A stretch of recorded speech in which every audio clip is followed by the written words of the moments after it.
And you were listening to Season 6 of the award-winning Christian Outdoors podcast with your host, Pete Rogers. All right, everyone, as I said in the introduction today, I have with me Mr. Travis Sumner, who is a legend. And there are turkeys who are raised to be scared of him. As Colonel Tom, I think it was Colonel Tom, who talked about the turkey in the egg knows where I'm going to be sitting the next year, right? Well, these turkeys are always told, stay away from Travis. Okay. He has led more turkeys to their demise than just about anybody on the planet. And I'm excited to get to talk to him about turkeys. As if you listen to the show, you know I love turkey hunting. And so I'm excited to get to pick his brain about it. John's joining me here again. Travis, start the show off by telling the listeners about yourself, and then we'll get into the details about who you are and what you do. Certainly. And guys, it's a pleasure to be here. Been looking forward to coming on and talking with you guys and talking a little turkey and talking about some other things, but just a little bit about me. I thought about this, and I know I sent you a resume, but I got to thinking, I've been at this about 30 years. I think we're all in that ballpark. And I grew up on my grandmother's farm enjoying, the outdoors. And I think that's what spurred me into my career. I went off and was trying to decide, back in the late 80s when I got out of high school, what do I want to do? Well, wildlife was it. I wanted to go to school, wanted to learn how. And of course, I started into college in Western North Carolina, started out. And about the time I got into it, you get distracted and you couldn't stay focused. And at that time, I had to get focused, so I joined the Army. And about 88, 89, I joined the U.S. Army and went into the infantry and went off to basic training and got my life in line there to a little bit more discipline and took off with it from there. And I'm a veteran of Desert Storm, and then spent about 10 years in the military with the active Army Reserve. But I went back to college.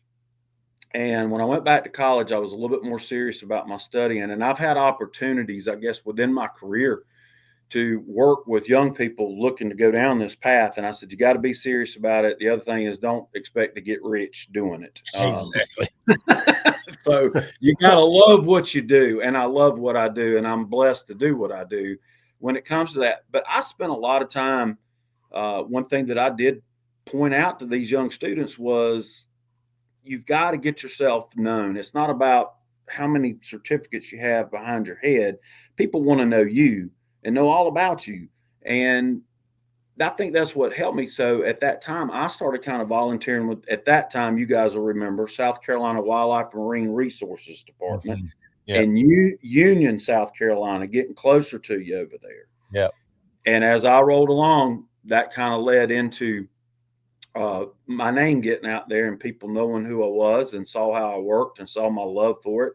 So when I was about to finish up, and I went to Haywood Community College up in Western North Carolina, and just as I was finishing up my final exams, I got a phone call that came to the office and said, hey, there's a position in South Carolina with the Wildlife Department. They want you to come interview. And I was like, wow, is this a blessing or what? So I went, interviewed, but I had to go away for 2 weeks to do some Army Reserve stuff. And I got my job, jumped into working in Greenwood at that time it was the Western Piedmont, Central Piedmont. Now, I started out there, and one of the interview questions, and when I went through this interview, they ask you, and I was sitting there and they go, what's your favorite game animal? And I was sitting there and I go, wild turkey, which I did. And it was at that time, because just getting I'll get into my hunting background here in a second, but that was it. So I started my career in 1993 with the Wildlife Department and worked with them for about, 14 and a half years. I got to be involved in wild turkey restoration, trapping wild turkeys, everything wild turkey, and dealing with the animals. And I loved it. And, one of the things as you go through life, there's always career changes. You don't know what God's path is for you, but he presents things in front of you. And I made a career change, went to work for Milliken Forestry as a consultant in the wildlife management field, spent 9 years there.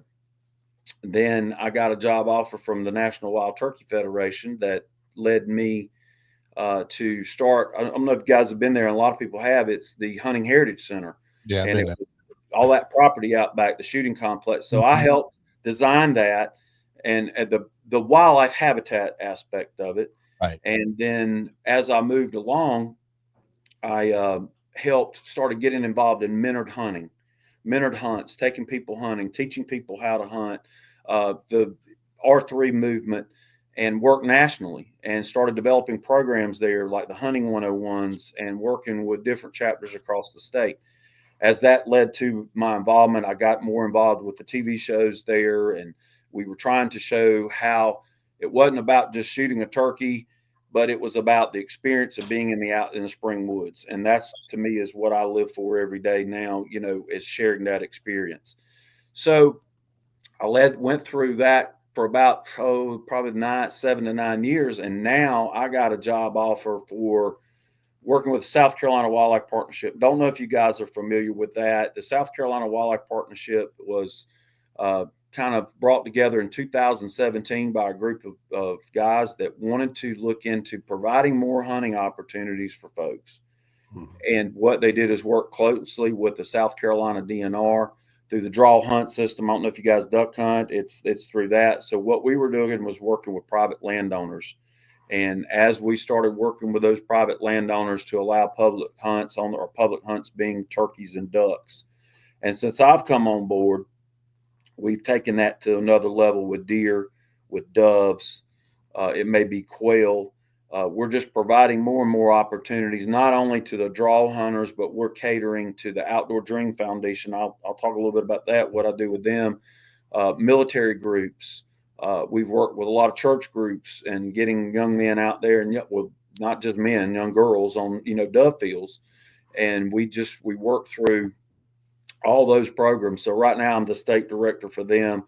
We're about to dive into turkey season, so bring all that full circle. One of the things that got my job at NWTF, getting to where I am working in the industry. So back in the mid 90s, when calling contests were going on back then, and I was hunting with somebody one day, and they just said, "Man, you need to get in a contest." And I said, "Get in a contest?" I said, "Well, how you do that?" So that time, I loved owl hoot, natural voice owl hoot, Me too. Yeah. and, and I went to the first there at South Carolina at Edgefield. I think it was '96 or '95. Was that Strom Thurmond High School? It was they were doing it at the Federal Conference Room at the Okay. Yep. Yep. Yeah. So I walked up on that stage, not knowing what I was doing, and basically owl hooted, run a routine, stepped off. I thought, well, I was a nervous wreck trying to do it, and didn't know. I was just like, let's get up there and do it, and don't even look at people. And I owl hooted, and I stepped back off the stage, and somebody said that was good. And there was a guy that won the Grand Nationals in there. Several of these guys have been doing it for years. And then when that led to the next thing I know, we're sitting there and they start calling out the winners. And when they say first runner up, all I did was owl hoot that time. And I said first runner up in the owl hooting, Travis Sumner. And my mouth fell open, and I was like, he said, there's 1 point difference between the winner and him. So that kind of led me into thinking, well, I'll go do this some more. Yeah. So yeah. I went to Charlotte. So you remember, I don't know if you guys remember, NWTF was in Charlotte one year. Yeah, remember that one. I went up there and I owl hooted in the Grand Nationals because I had qualified. I went around and did some others and finished and won and did things like that. And I really enjoyed the owl hooting. I called too, but probably the owl hooting was my thing. And so I went to the Grand Nationals. I was standing up there on stage, and that one was nerve wracking as it could be. I owl hooted. The next thing I walk off, and the guy said, "That's a great score." I look up, and as we're dwindling down, I'm sitting in, I think at that time it was second place. And I got nervous. So then a guy, Damon, I think his name was Damon Daig, from Pennsylvania, he came in and owl hooted, and there was like 2 points difference. Well, that was the time you started seeing guys start use the calls like they do now. Yeah, it's cheating. The Palmer hoot tube. Yeah, it's cheating. It's supposed to be your natural voice. That's why I don't do it anymore. Well, and you're right, guys, because I've had several people reach out to me, and I'm really good friends with Mark Perdome. I know y'all talked about that. Matt Stewart at NWTF. There's a lot of people want to see that come back. Yeah. The natural voice, Colin and Alan. So anyway, long story short, I get off the stage. I out-hooted against the guy from Quaker Boy Game Calls. And he said, man, you need to be on our pro staff. And the next thing I know it, I'm on their pro staff, which led to Mossy Oak, which led to other doors opening up for me. And I enjoyed it. I was running around doing turkey seminars, hunting all over the place, filming. And the next thing I know, I get a call from Primos. And I know Troy's been on here, and this is how I got to know Troy. But So Will's actually this week's episode. Really? And Will's, oh man, I just saw him in Nashville, and we were always talking. I did too. Yeah. He salted it. Man. Did y'all have a good things have changed there, and Jimmy and I have hunted together the past 3 springs here in South Carolina. And we've had some good ones. So next thing I know, I'm on Primos's pro staff in 2000, which opened the doors to several other places. And, it's been like full circle. I get to take care of where they live, and then I get to go hunt them. Or the big thing for me now is introducing people to it or hunting with people. You guys are probably like me. We've shot enough of them that now it's all about the resource, the experience, and sharing it. And my son's 28. He's a big turkey hunter. He's a wildlife officer here in South Carolina, and he's expecting his first child, my first grandchild, in September. Congrats. Which will be a little boy. Yeah. So we're gearing up for that. And he's going to come out hooting, I bet you. Oh man, somebody sent me a text the other day based on my social media page, said you'll have a fire pot in his hand by the time he's 5, and he'll be calling turkeys by the time he's 6. Probably so. Hey, there you go. So that's perfect. He'll know how to take care of them, and he'll know how to go hunt them. But that's right. It's amazing to me, and it's a blessing to me. And Troy and I have talked about this a lot, and I do want to share a story how God works within this industry with us. And Mossy Oak sent me, it was after I'd got on for a while. And, now, of course, I'm with the leadership board with the pro staff. But they said, hey, we want you to run to Atlanta, Georgia. And they're having a big, huge wild game dinner down there at a big church near Atlanta. And we want you to go down and run some turkey calls and talk about turkey hunting. And I said, okay. So we loaded up and headed down there, and I had a little table, and I was talking turkey and talking to people. And the next thing I know, the head of these game dinners, and I know y'all was doing those, how these work. Well, the next thing I know, the head guy walks up and he says, hey, our speaker's not going to be here. I'm just kind of like, really? I said, he's not. I said, so what you going to do? Do you mind getting up there? And I went, yes. Nothing like being put on the spot. Oh, let's put me on the spot to see if I'm prepared. So I had to step back for a minute. And, when the Spirit starts working in you, he's going to tell you something. And he said, you can do this. And I walked up there in front of 800 people, and that didn't bother me. But I just said a quick prayer. I said, Lord, speak through me. And I got up there, and I've interacted, and I've seen Troy. I've invited Troy and interacted. He's done the same thing where we take hunting and calling and blend that into calling of the Lord to come to know Jesus and to have that personal relationship. And I did it. And then after that, it was like, well, hey, can you come? Somebody would be there. We'd love to have you at this game dinner. And we'd love to have you at this one. And then the next thing I know, at my church at that time, in Edgefield, no pun intended here, I was at Republican Baptist Church. So everybody laughs when I say that, but so no intention. But our men's group was talking about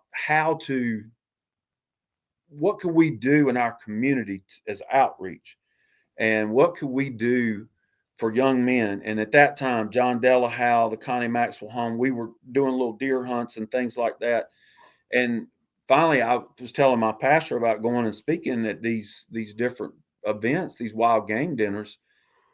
And the next thing he looks across at me, you need to start one. You need to start one here in Edgefield. Mm-hmm. So we took the Baptist Men's Association right there, all our Baptist men's group, and we started having them probably for 6 or 7 years there in Edgefield, and it grew and grew. Sweetwater Baptist does a really big one down there, and it just grew and grew and grew and grew. And Troy came and spoke, and I would find speakers that within the hunting industry, good Christian guys that had a good story to tell. And it's just amazing how that happened. Yeah, oh, that's great. I just wanted to share that because I felt led to, because that's just what the industry's done for me, for what I do now. Yeah. And isn't it amazing too, though, how all that background, right, comes to, it almost felt like an accident. Right? But it wasn't. It was not an accident. It was God just setting the table, and he really didn't give you an option to say no. There's 800 people that need a message, right? And that was amazing. I mean, I went to Charlotte one night. God, y'all may have gone. I can't remember the church, but I had the worst sinus infection.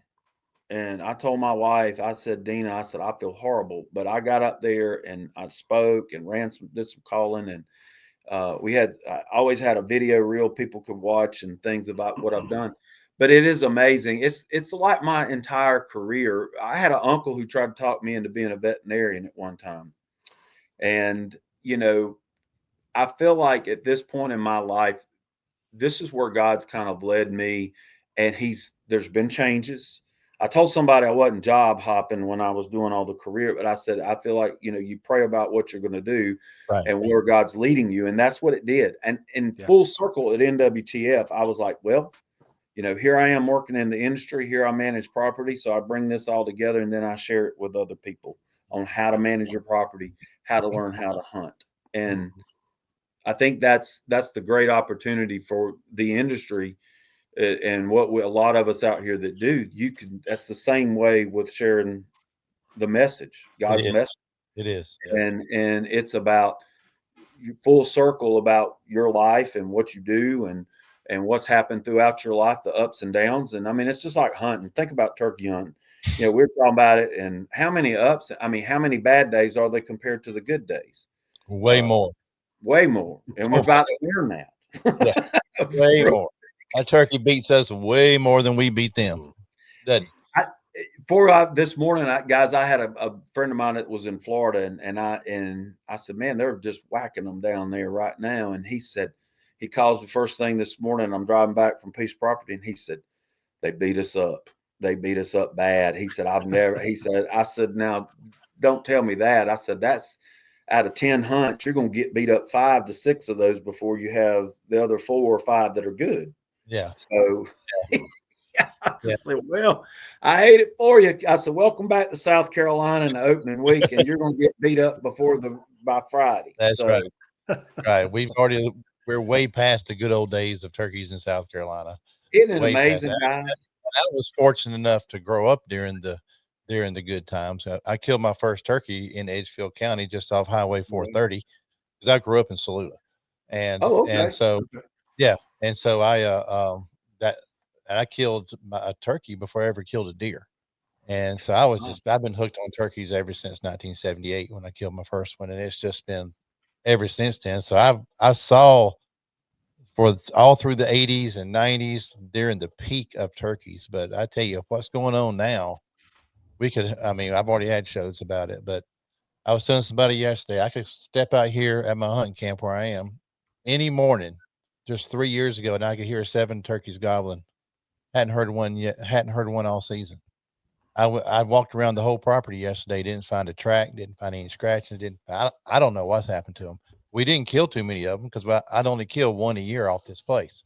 And I don't know. It's a big mystery in the turkey world as to why the numbers are declining. I think there's a lot of reasons. I don't think you can point to one, but we keep changing our laws and seasons and bag limits, which I think is way too late. 2 would have been plenty 15 years ago before we're still killing 5 a year 15 years ago. But that's probably a topic for another day, right? When we get It into is.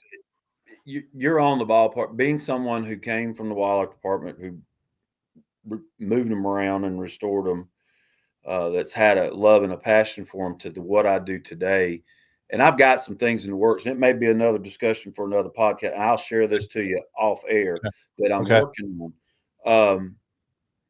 I've seen it, like you said, back then it would just be wow. And you could jump from one turkey to the next. And when I yeah, got it in the late mid 90s, it was fun. I mean, yeah, now the stress of it is, and there shouldn't be a stress to it, is all right, am I going to hear one? And particularly right, with what I do now, I'm trying, you want people to be successful, at least hear a turkey.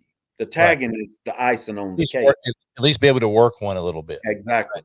And Right. it's just not like that anymore. And I listen to podcasts and have been involved with a lot of things. And if I had to tell somebody right here, what could you do to better it for turkeys? Take care of your property. You do whatever you can. If it's 15 acres or it's 2,000 acres, I manage a piece of property just down the road from Saluda, between Saluda and Johnston, 2,000 plus acres. We were covered up in turkeys. And everybody that rides by there and sees what I do, they said, man, you should have one behind every tree. I said, we don't. I said, since 2020, it is gone. We haven't Plummet. hunted it. We're not hunting it this year. But I'm feeling encouraged because I'm seeing some gobblers. Matter of fact, my phone, before I went on y'all beat, and I'm looking, and there's a Jake. I said, well, that's good. Praise the Lord. Yep. But past 2 days, I will tell you, I've had youth hunts. I had one Saturday, I had one Sunday. 6, what I call the old super jakes, gobbling and strutting and doing their things, which I have not seen in a while, which makes me feel a lot better. Mm-hmm. And had 2 youth, had a little boy there that's been trying to kill one for 3 years. And of course, with the new laws and changes, we couldn't do that. But again, it goes back to that experience. You experience something that I live for, and I'm what, 57, been doing this 30 years. I said, if he gobbles and comes in, I don't care what that's the hunt, man. And it's exciting. Going back to when you talk about when I started turkey hunting, when I was maybe 13 or 14, I had to get people to drive me, to Yeah. take me to the woods. My brother, I had him drive me in his old Mercury, was it Cougar, the old Yeah. 2-door Cougar, Yeah. and take me turkey hunting in that Cougar one day. And he didn't turkey hunt. And I sat him down, and I'm calling turkeys, and he sees the turkey and I don't. But the first time I called a turkey up, I was asked this on another podcast. I said, I remember, I didn't know what I was doing. I had a Penn's Woods tube call. Penn's Woods used to make a little snuff can. Yep. I was shooting on that thing, and I heard this noise, and I just looked, and I had my 8th grade teacher with me, and he drove us. And I think I was right 13, 14. I was running that thing, and turkey gobbling. Here comes the turkey, just struts right in. Both of us just kind of looking at each other, and it was over in WMA land around Key Bridge. Yep. I'll Yep. never forget it. And he goes by, nobody shoots, nobody knows what to do. And here he comes by again. And I'm like, wow. And then he just goes off. And that hooked me from the day on. And, I learned how to turkey hunt watching the truth videos, watching the VHS. Before I go turkey hunt, not before I'd buy a video and I'd watch it. And that's how I learned. But I learned, and we all have, by our mistakes. What did I do wrong here? And I Yeah. still learn that today. Yeah. I mean, Yeah. so. Yeah. Another Colonel Tom Kelly quote is every turkey has a currency, and the currency is time. Right. Correct. Time in the woods. You cannot replace time in the woods. You can't. You can read about it, you can watch videos, but until you get in the woods and you think, why did that turkey turn around and leave? What did I do? And because that happens more times than not, they get hung up or they come in quiet, and then you just see them walking off out of range. Like, what did I do wrong? And it's just amazing that pea brain can outthink us more often than what we can. It is, and they have a mind of their own. And you talk about humble you; they will humble you so fast, Yes. and either make a fool out of you the other way. But humbling is true, because even the past 2 days, what could I have done different? What could I have changed to make it better? What should I have done? Particularly in this day and age where you're hunting with someone, you want to see them be successful, Right. especially Right. a new hunter or a kid. Right. And it's just hard sometimes. And I mean, these old turkeys in South Carolina, last year I was with Mossy Oak. Went to Iowa, actually shot my largest weighted turkey there, 28 pounds, guys. Oh, wow. That's a Wow. big. Oh yeah. Got off the plane Nice. at 5:15, 7:15. I had him on the ground. Hey, that's a good day. It's a good Well, day it right there. was because I thought, man, I'd really like to stretch this out 2 or 3. First time in Iowa, and I hunted with another one of our pro staff guys up there, and we were leaving from there going to Nebraska, out to hunt at the Roost to film for Mossy Oak, and you catch these on capture. And we hunted out there with them, and I had like 2 days to kill. I thought, well, what I'm going to do, go out here and listen to turkey. And we took the guy's son, and we got real close. But, you know, shooting turkeys now, and that was last year. Jimmy hunted with Jimmy, and we were sitting there, and you know how old turkey will do. We called and called and called, and nothing and nothing. And we had a good friend of mine who also does a lot of outdoor ministry stuff, Grant Hunt, who cooks. And I'll have to send you guys some of his season. He's with the Camp House Cook. He's a partner with us with SCWP. And he was cooking barbecue, and Jimmy's all about eating barbecue. And we're sitting there laughing. And by that time, I looked over to my right. Well, here's this silent gobbler comes walking up. And, you know, the old silent but deadly kind that'll slip in the back door. And I look over there, and I said, there he is right there, Jimmy. And Jimmy said, I can't shoot him. You're going to have to shoot him. I said, well, my gun's laying on the ground. I said, I'm not intending on shooting this turkey. And the camera guy's back there, you need to kill him. We need a dead turkey. That's what they always say. We need a dead turkey. But he's not doing anything. And I shot the turkey. And, you know, of course, from here on out, all Jimmy wants to do is say, I can't believe you shot that turkey out from underneath. And I said, Jimmy, I said, the cameraman. And then I looked, and he just said, and I saw him at Jimmy Primos at convention, and he goes, first thing he said, can't believe you shot that turkey out from under me. I said, True friend right there. True friend. And but we go the next day, guys, and I will tell you this, and it was with a good friend of mine who's a partner with SCWP. He's on the Mossy Oak Pro staff. Jason Peak runs Deep South hunting services down around Earhart, Bamberg. If you're ever looking for a great place to, I'll give a pitch for him. Hog hunt, deer hunt, turkey hunt, and we were with him. He puts us on 5 longbeards the next after the rain quit, and we weren't out there 20 minutes, and they come in, and Jimmy actually got to put his tag on one. So good. Nice. Yeah, a little bit of redemption there for him, huh? Right. But I was hearing it. I was hearing it. All right, I got to hear your owl hoot before we get you off the air. Oh my goodness! You were talking about it. Now I got to hear it. I knew it might be coming. And then we'll let Jon do it after that. So all right. So, hey, yeah. All right, I'm gonna have to get my diaphragm up here. So I'll try it right here, and I don't know how well I can do it because back then my voice was a little bit more younger. Yeah. So, and I owl hooted this morning, so I'll do a long note. I'll do the 8 note, and I'll hit a little bit of a laugh for you. But it's been a while, so.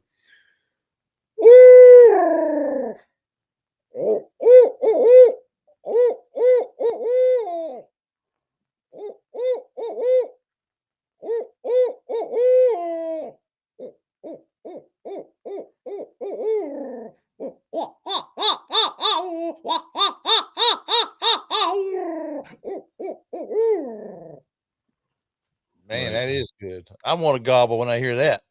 Yeah, I think I hear something gobbling here. Very good. Very good. That's awesome. Been a while. I'm not going to compete.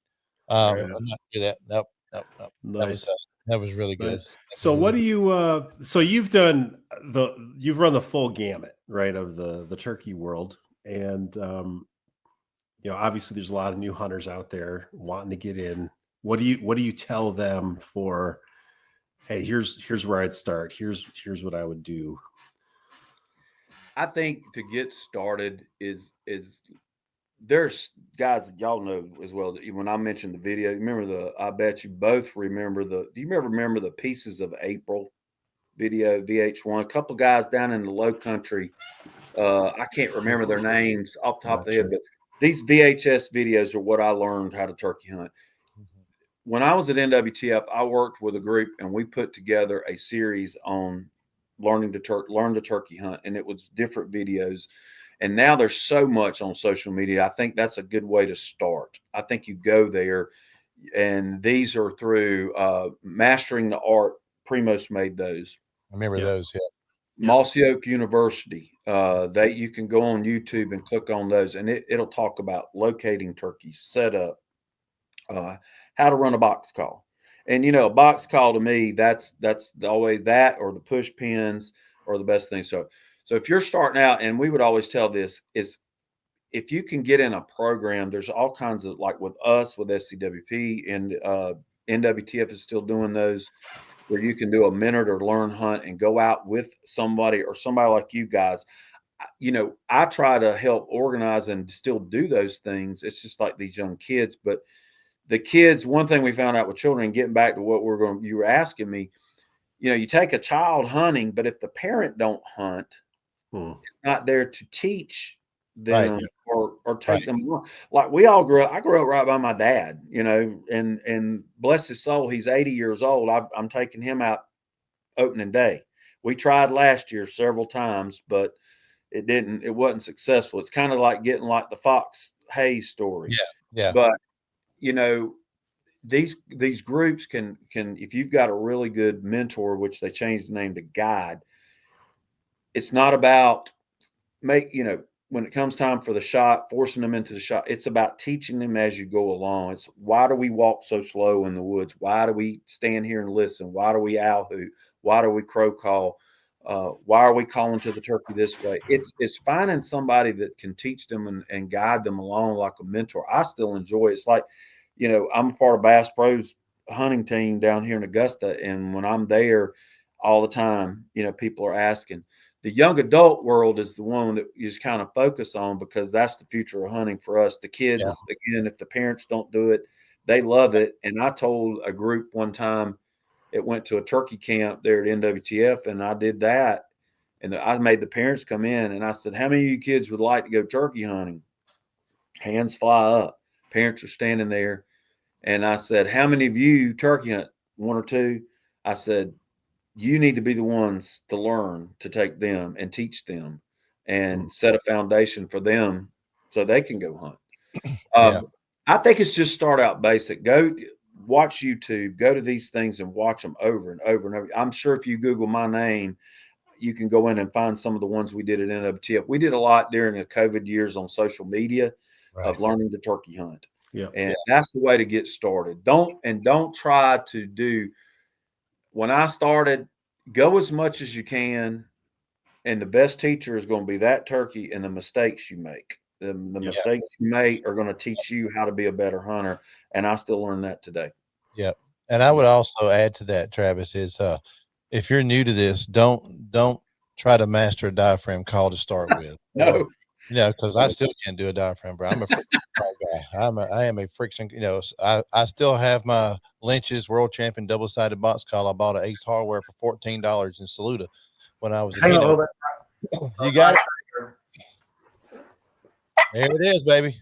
I can't tell you how many turkeys I've killed with that thing. I bought this thing at Chapel's. At that little store when they used to sell them, and this was my first box call. Yep, that's my first box call. What year was that? When did you get that? 1981. Okay. Yep. I got 1981. Got mine in 78. Paid $14.95 for it. That's about right. And look what you pay for them today. Yeah. Up until about 3 or 4 years ago, I still had the box, but the box it finally just totally just deteriorated. But if you can just get a box call and learn to cluck and yelp, that's all you got to do. That's all you got to do. All you got to do. And I, on this side right here, I had to re-glue it. Oh, really? Because you know how you get to rolling. I might have been crawling around, but I mean it. That'll kill a turkey. That'll kill a turkey.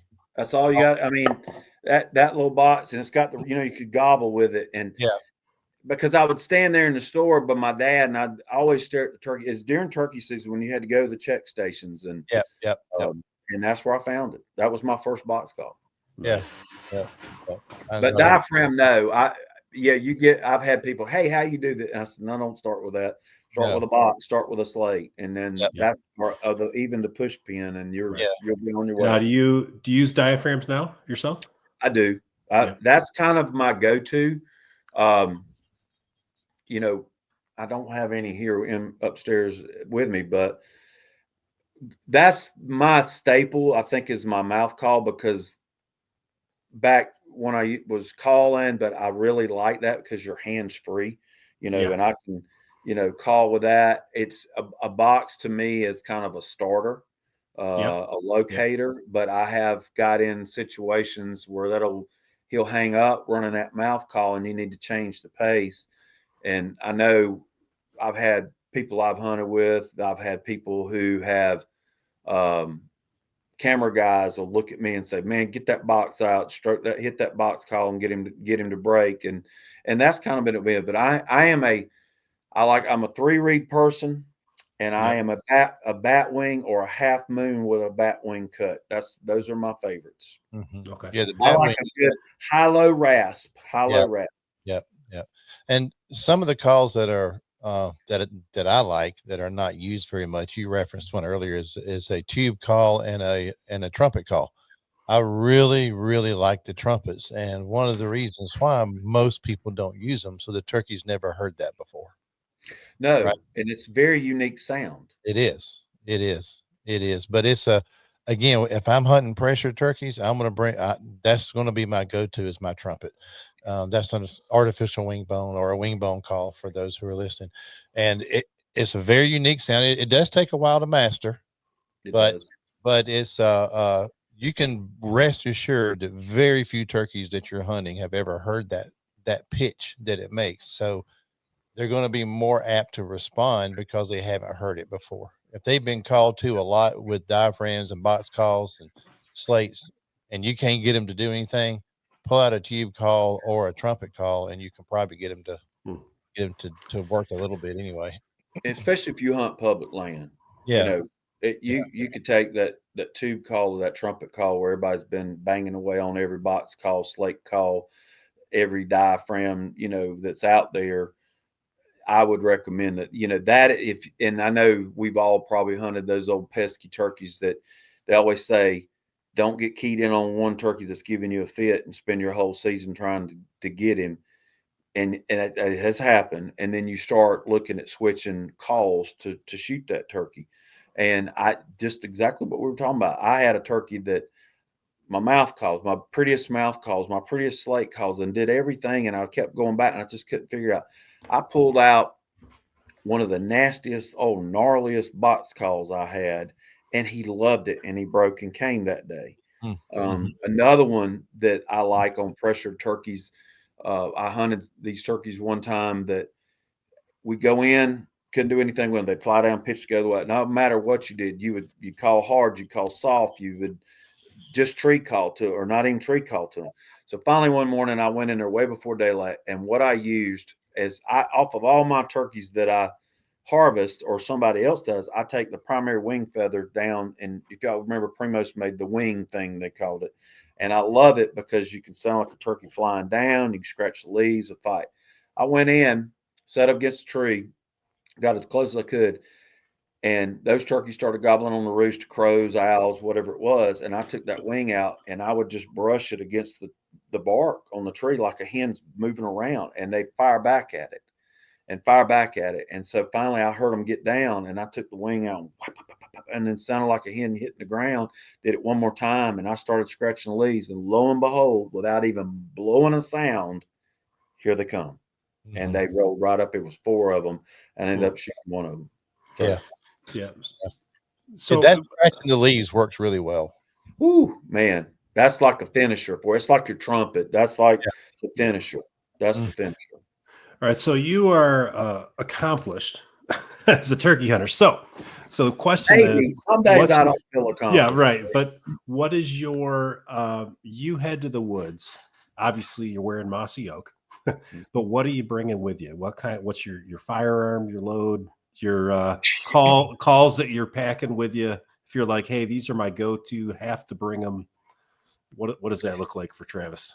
Well, of course, the Mossy Oak camo, and then I think, even with a new hunter, and this will relate to them, it's always have a really good seat cushion to sit on because no telling how long you're going to be there.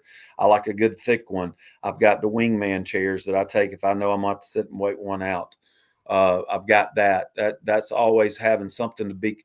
The more comfortable you are, the longer you can wait him out because it's not your time. You're on his time. And the more still you can be as well. Correct. And especially with new people, and you take people who've never done it, you have to emphasize the slightest movement and it's over. You know, guys, if a turkey could smell, wouldn't none of us shoot one of them. Never kill one. Never kill one. No. My vest, now if I had it where I could show it to you and somebody said, do you wear the fox vest? I said, well, I have a fox vest. Somebody picked it up one time and said, good grief, what have you got in here? And I said, listen, do you fish? And this is how I've always put it, do you fish? And they, oh, yeah, I fish. I said, but when you go fishing, do you carry one lure or two or three or four? I said, like one day you might throw a rubber worm, they're not hitting it, but you throw a top water plug and they're nailing it. I said, or you're jigging and that's what they hit, but they won't hit that. I said, same thing with a turkey. I said, I will tell you, I have 1, 2, 3 slate calls in my vest. Yep. I have an assortment of strikers. I have 2 boxes. I have 2 tube calls. And then I have probably 2 boxes that carry 4 to 5 diaphragms in it. I have a crow call. Depending on where I am, I have a goose call in there because they like the geese. Sometimes I take a coyote call. I have a crow call from Quaker Boy days. I have tape around it, and everybody asks me, and they don't make it. It's an acrylic one. I love it. I have my wing in there. I have extra set of gloves, extra mask, my shells. I have my spur gauge, my measuring tape. I have a Rob Keck a long time ago. I have a deer antler tote that I carry it. And then, of course, the funny is everybody laughs is dude wipes. the dude wipes. Gotta have that. I was hunting with a guy yesterday. He said, you need to be sponsored by dude wipes. And I said, never leave home without them. So, never. That was one of the greatest inventions ever. It's right behind the air conditioner. I mean, it's that good of an invention. So my vest weighs I guess I'm glad that I spent time in the infantry and the army toting that thing around. And of course I take decoys with me, and I use that in certain situations. We have a great sponsor with SCWP with Final Approach, and if y'all haven't seen their decoys, they make some really great ones. And I remember, y'all remember the Flex Tone ones. You had to take a hair dryer and fluff them up. Yeah. So I carry decoys right now. I'm kind of using this week the breeder hen they just made. I have a Jake and a hen. I am not a big I'm not a reaping type person. I don't do that. I just don't believe it. This is my personal opinion. I know it works. I'm just not into that. Fanning, I do have a Montana decoy in my vest. Good, I've been goods with CJ Davis. It does Montana, and I actually killed a turkey with him and one of his call one in for him. We were videoing it, and I carry that. Those are the decoys I carry because they flatten up. I can put in my backpack. So I have 2 hens and the gobbler of the Montanas that I carry with me. Have you ever did you have to clip them? Because I have sit on that thing, my back go out like that when I'm walking. Oh boy, wait a minute. What just happened? I just got shot. Yeah. Now you've also, obviously, as long as you've been hunting turkeys, right? You've seen the technology in the shotgun shells themselves, right? The ammo is like evolved for any species you hunt out there right now, right? So how's that changed the game for you? It has changed. Oh my God. And it keeps changing. The guns change. Yeah. Guys, and I'm sure somebody right here is like, raise their hand. When I first started out, it was what my dad bought me, a Winchester 1300, just all-purpose wooden shot. And it was 2 3/4 4-inch shell. You didn't know about the loads and you chokes and that back in the late 70s, 80s. Yep. So my first turkey gun, I called it the Mule, we called it Painless. from a movie. I think it was an Arnold Schwarzenegger movie. That they were after the predator and said it's time to let old Painless out of the bag. An 835 Mossberg with the 3.5-inch shells that kicked on both ends. Yep. Yes. And the jaw back would hurt for 3 hours after you pulled the trigger, wouldn't it? My first turkey I shot with that, I was with a guy, and I'm left eye dominant, and I cross my thumb over just like this. Oh no. I shoot this turkey with a 3.5-inch, and my red Supreme looked like hot dogs you pushed in there before I got to the black ones. Yeah. Shot this turkey about 30 seconds, and he's over a hoop. He said, "Man, look at the spurs on this turkey. Look at the beard on it." And I felt like Muhammad Ali had punched me in the nose. Tears were rolling down my face. right in the bridge of the nose. I can't see. Yeah, so I graduated, but now I am I've shot so much stuff. You see people dropping back to I'm a 20 gauge person. I do shoot, depending on, who's sponsoring ammo at the time. A lot of the TSS is phenomenal. Apex is unbelievable. The turkey I shot in Nebraska last year, and it's all about the load and the choke. And I think if somebody's looking to do this down the road, you need to try different shells, different chokes.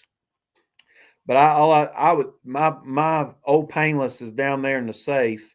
CJ was with Nikon at the time. I got where my vision got bad and I couldn't use the true glow, so he gave me one of the old Nikon gobbler scopes. I got it on there.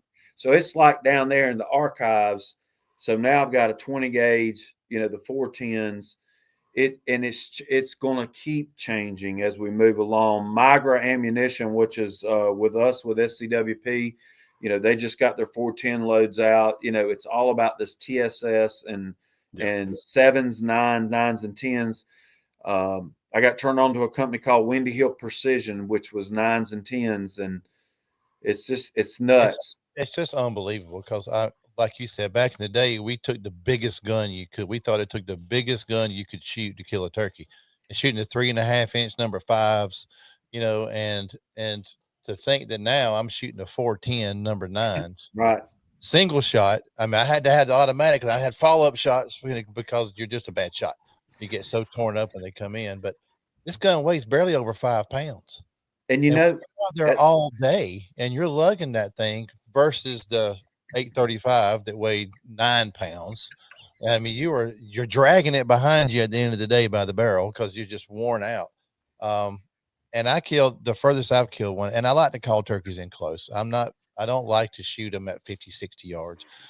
But I killed one last year at 37 steps with the 410 and just rolled him. I mean, he just died. I was like, right. I was like, okay, this is marginal. That's a long way, but I patterned it. And I said to myself, I'll never forget this. I said to myself, well, they say it'll do it. Boom. And I said, that's crazy. And whoever they is were right, huh? They were right. It's the ammo, guy. It's ammo in the choke. But one of the things I was talking to one of the ammo companies, and they were talking about, getting into these 9s, 10s, and some of them like to load more 7s than they do 9s because they don't want people. I mean, you can mash one at 55 yards with this stuff and him not flop. Yeah. I remember, I think the furthest I ever shot one with the old 3.5-inch Black Supremes was 62 steps in a pasture. Okay. The closest I've ever shot one with that 3.5-inch gun, and I probably won't need to tell what happened, was 8 steps. Yeah. Oh, geez. And it was like a vapor trail come, but you're right. It was like toting a piece of railroad iron around. When you were holding my forearm would start drifting down. Yeah. Yeah. And that 410, I can shoot it one hand if I need to. It's so light. To me, lighter's better. The lighter the gun, you can not move. They make all the sticks and stuff now, but which I'm like you though. I had switched to the 20 gauge back in the 90s. I mean, I don't like my jaw hurting when I kill a turkey. Right. So, not after that day I got punched in the nose. I said, that's it.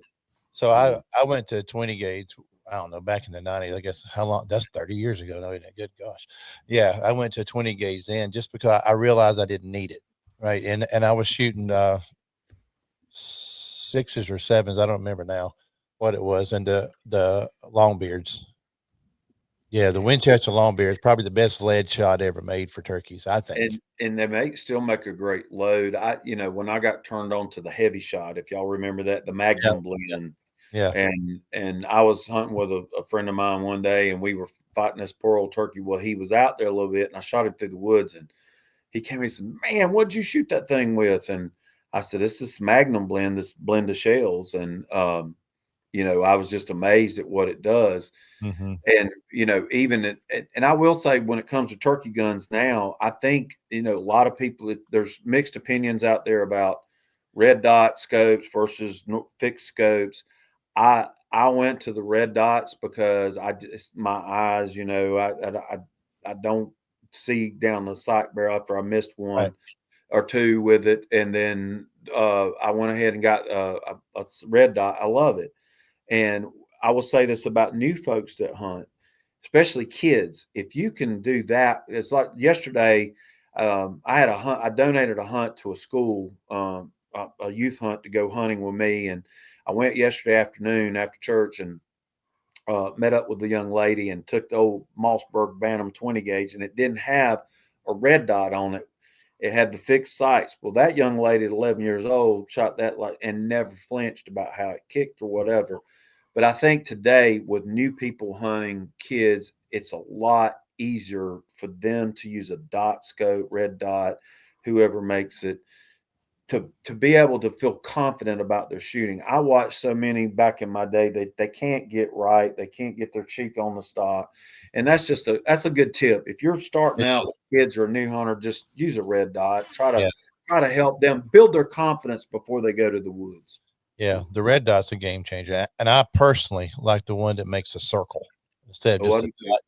Yeah. I like the circle. I just put his head right in the circle and I know I'm on it. Um, uh, but anyway, man, we could just keep going turkeys forever.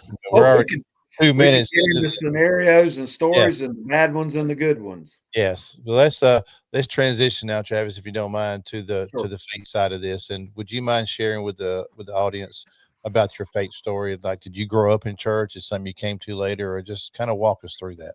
Certainly, I'd be glad to. Um, We and know you're a Republican because you go to Republican Baptist Church. So Republican, yeah. yeah. I go somewhere or speak. I said, no pun intended, Republican Baptist, and everybody start laughing. I said, if you're a Democrat, just don't worry about that. But again, I'm blessed to do what I do.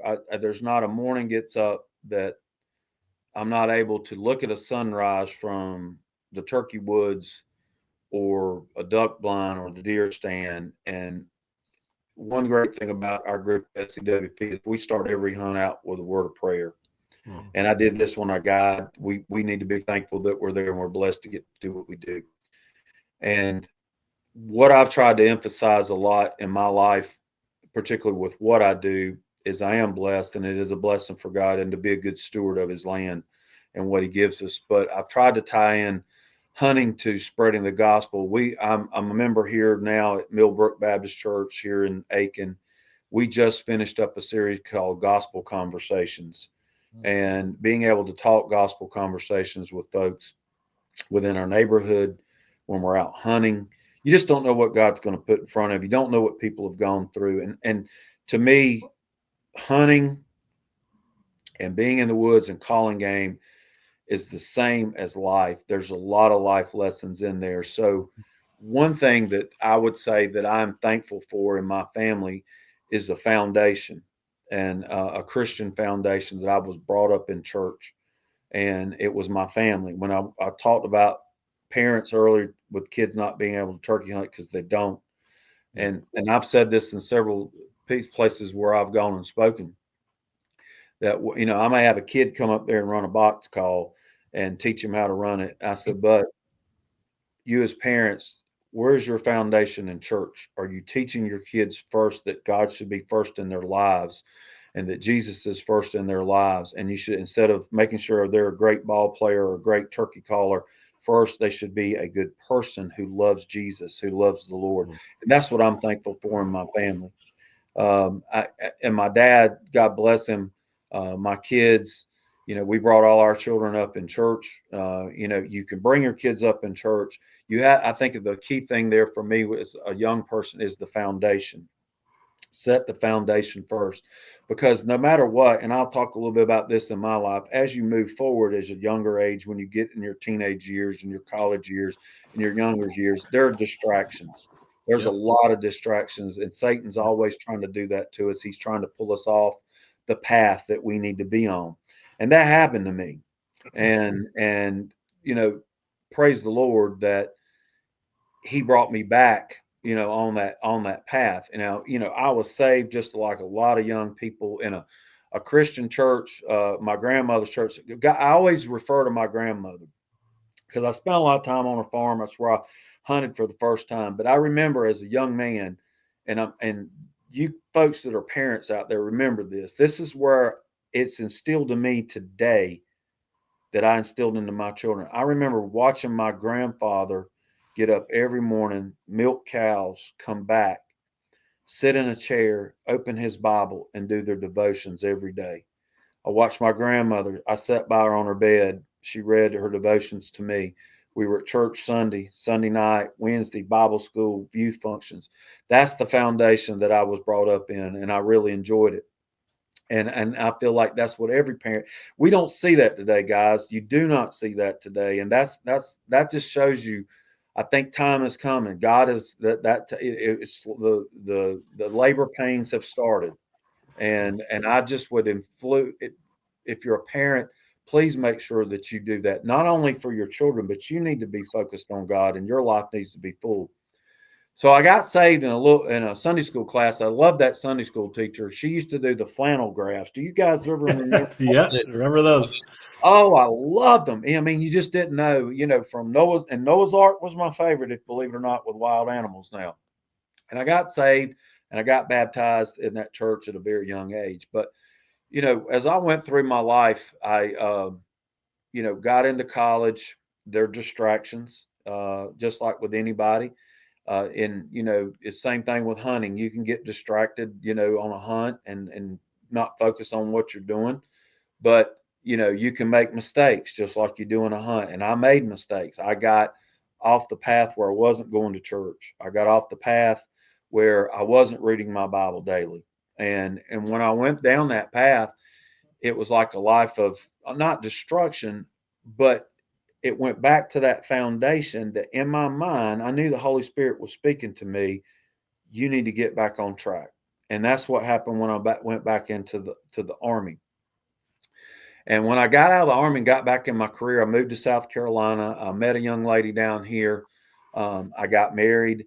My son was born. We were going to church together.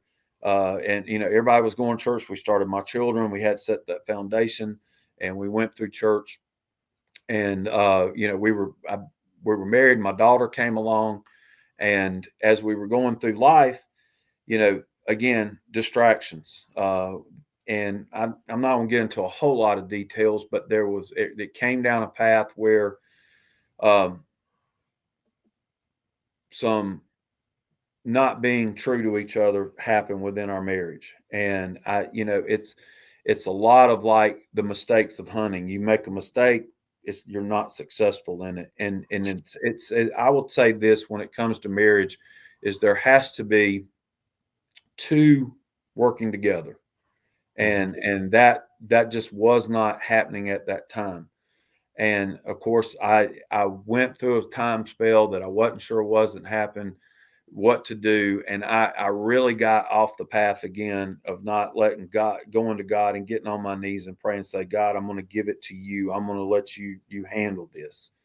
So within that time frame, God got a hold of me and kind of brought me back into the light real quickly. I mean, snatched me back in. And I'm going to say this, when God works in your life, you will see a path that you feel like a monkey's lifted off your back. You feel like you can feel it leaving you. And that's why temptation and the devil's going to distract us no matter what we do. And that's where it was. It was so strong. Well, I ended up, we got a divorce. And of course, a lot of people go through that in life. And that's a hard thing. For you, it was a hard thing for me. I didn't know where I was going, but I trusted God to get me there. And God did. God took me down a path of finding the lady that my wife now, my current wife. We've been together for 18 years, and a good Christian woman. And she was in the same boat I was in, and we both found each other. And one of the things that you see how God puts people in your path is He put a preacher in my life that actually, helped me realize God has a plan for you. And God's going to take you down that path. And she was in the same. One of her priorities says the first priority, and I would say this again to people that are listening: if you're single, when you find that person, it's not that I didn't find it before, but God knew how my life was going to go, the ups and downs, the trials that I had in my life, that was going to grow me to be a better Christian person. And to this date. So she said priority one, if she found someone, first they had to be a Christian. And I think that's important. And it wasn't any other, but the devil finds his way to pour it in. So we've been together 18 years. And here recently, and I know Troy knows about this, and somebody said, well, do you really want to speak about what God's done in your life and how that works? I had children. I have two. I have a son and a daughter, and then I have a stepdaughter. And I love them all. They're all have that Christian foundation that they need. And I got asked by a group to come speak to a devotional group, a morning devotional group. And I have a daughter. My daughter, my youngest daughter, at the age of 20, got mixed up with the wrong people. And it was a time, I go back to what we were saying, and y'all tell me if I'm too long or I need to shorten this. Go right ahead. Go right ahead. Go for it. And I spent, you wonder why God puts trials in your lives and why things, and I could talk about the good and everything, but I think people need to know where God's used you and where you've strengthened your relationship and why you need to have that relationship. And this is probably one of the biggest and I've had to deal with. My daughter went down a path of drugs, the wrong people. For a parent not knowing where your child was for years and not knowing if she was alive, overdoses. You go to the hospital and she'd be alive, and I would say, God left you. I remember one night putting my hand on her leg saying, God kept you alive for a reason. And until, Satan gets off your back. Troy and I talked about a lot of this. But, being a dad, and I know we're parents, you want to intervene and you want to help things and you want to make things better. And you want to make things where they can, you want to just make it go away. So I would pray and I would read scripture and I would pray. And then she would get put in jail, and we tried to send her to rehab and she would leave, and it would happen over and over. So finally one night I was sitting at my kitchen table and I had been praying, and this is the great thing about our Lord. And as a matter of fact, I read it in the devotion today, is that the Lord will give you peace no matter what trial you go through in your life. It could be a divorce. It could be illness. It could be sickness, or it could be like a lot of parents today with what I've gone through. I finally said, Lord, I put her life in your hands, and I will accept whatever it is your will should be. If I had to get a phone call for, somebody coming and saying your daughter's passed away, I would be willing to accept, because that is the will of God. I know that it is. But if the will of his God is to continue down a path of her not getting on the right path and trying to get her help and get her where she needs to be. So I described it in a devotion that morning, and I was reading from the book of Romans about trials and the book of James. And I said, we have to be willing with God. And I think that's in my life. It's like, are you willing to let it go and have peace in your heart? And that is what I have in my heart now. God gives me peace every day. Not I could have drank myself to death. I could have worried myself to death. And I think a lot of people go through that. But if your relationship and when it comes to the Lord, and I know where I am with it, is that if you have peace in your heart, peace and joy, and the Bible tells us that if you go through trials and joy, be thankful for those trials because they grow you closer to me, and have joy in your heart. And that's what I do. Now, thank goodness that my daughter is back in an environment where I think she's on the right track. Great. I think Great. God has put me in the focus that's saying the only way that you will find your passage is through the Lord, and you have to let God get a hold of you and steer your path. He's allowed you to be alive.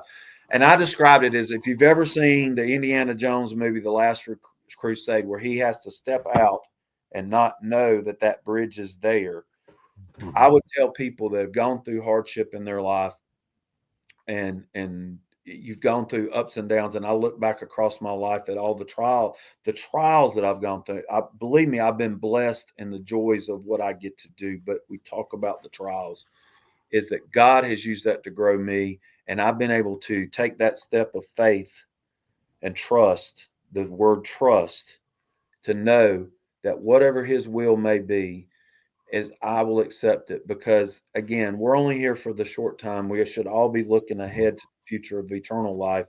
And I just believe, and I love the Lord with all my heart. I'm thankful for what, as we talked about, what I get to do every day to share to somebody.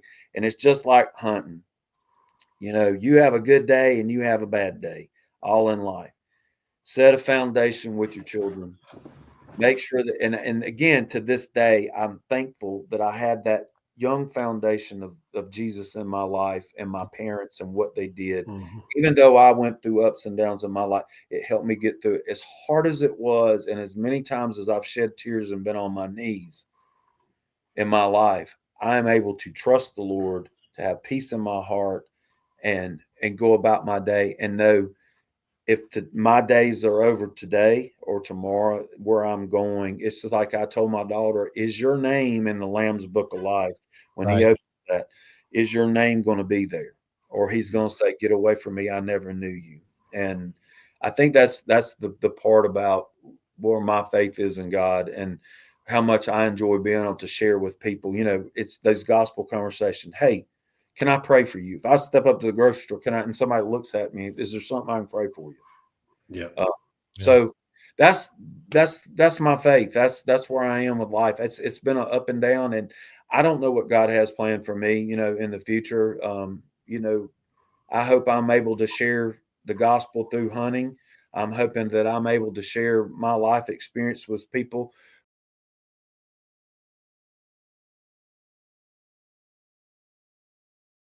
I just love what God's doing in my life. I love what He's done with my family. I sing praises because we're going to be blessed with a grandson in September, and I'm looking forward to snatching him up like when I had my son at 3 and 4, sitting behind me, just out there in the turkey woods, hoping that a turkey might not gobble, but he did gobble. And he doesn't start squalling like a banshee because the mosquitoes are eating him up. And that's another story. That So was before Thermacell saved that's everybody. right. Yeah, That's Yeah. right. that's right. Man, Travis, what a great story. And I really appreciate you feeling comfortable enough to share all that with us. I know it'll bless the listeners because it's real, it's authentic. Yeah. You just shared, That's right. yeah, as Never, guys, never be ashamed. I think for a lot of us in life, and I prayed before I came on with you guys. I said, Lord, just put your words through me when it comes Yep. time to what you want me to say. I think for your listeners, the biggest thing is, and for all of us every day, I said, don't be ashamed if you're going through a hardship in your life. If you're a faithful person, if you're a believer, even if you're not a non-believer, find someone who is and let them pray for you. Talk to them Yep. about it. I told someone, I'm not, again, I've been told it doesn't reflect on you what your kids do. You set the foundation. They're adult. They make these decisions. God gives us a decision whether to follow him or not. Yep. And you need to be comfortable I wanted to share this with people. I want people praying daily for me and for her. And that's the way it should be. Yeah. Right. Yeah, because everybody's going through something. We That's don't. right. Everybody's got something. We've said that a lot on here, haven't we, John? Yeah. But everybody's got something, and That's right. and That's right. they may look like they have it all together, but that doesn't mean that they do. And so we need to always, if we're going to make a mistake on the side of grace, and not on Amen. judgment. Amen. Because everybody's Amen. dealing with something. Yep. Travis, tell people how they can find you if they want to follow you and on social media, YouTube, billboards, political races, or anything else. Yeah, on that. You can find me at on social media. I have a Facebook page. It's Travis Sumner, and you can find me on Instagram at Travis.Sumner. If you want to watch any of the TV shows or any of that, you can go to YouTube and Google my name, and a lot of that stuff will pop up. You can go to the Mossy Oak website under Regional Pro Staff, and I'm there. And with South Carolina Wildlife Partnership, we have a Facebook page also and an Instagram if you want to follow us there. And if you want to reach out to me personally, you can reach me. There's a couple of emails, but I'll give you this one, probably the easy one. It's T Sumner, SUMNER, at mossyoakprostaff.com. Okay, and I'll put that in the show notes for the listeners. And okay. if you want to email me, if you want to share a story with me that you've kind of similar to what I've been through, if you'd like for me just to pray with you, that I'd be glad to do. Shoot me an email, send me a contact number, message me on Facebook. I'd be glad to do that. If you want to share a turkey story or ask me something turkey related or habitat related, I get them all the time, and I'd be glad to answer them. So awesome. I'm about helping you. Somebody said, man, you don't charge for that? I said, Lord, no. I said, if they can do something to better their resources or it betters their lives, not a thing. Right. Yep. Right. Travis Sumner, thank you for joining us here on Christian. Yes, thank you, sir. Been a pleasure, guys. Been a pleasure. Good luck to all y'all in the turkey woods. I'm hoping maybe all three of us can go chase one day. Hey, there we go. Awesome. That'd be awesome. I say, if you have a cancellation, I'm just right down the road. I can do it. I can do it. Okay. Thanks, brother. Yep. God bless y'all. Thank you. Yeah.